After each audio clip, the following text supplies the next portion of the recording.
Good morning, everyone. Welcome to the ninth day in the month of June. Our Bible text shall be taken from the book of Matthew, chapter 9, verse 6, which says, "That you may know the Son of Man has power on earth to forgive sins."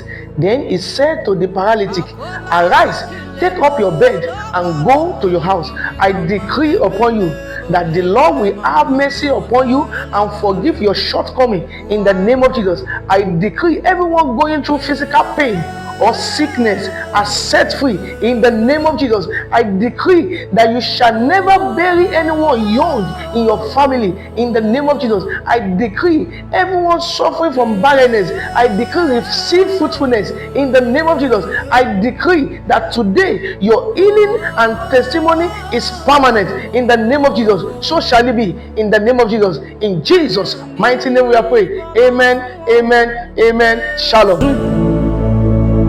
And me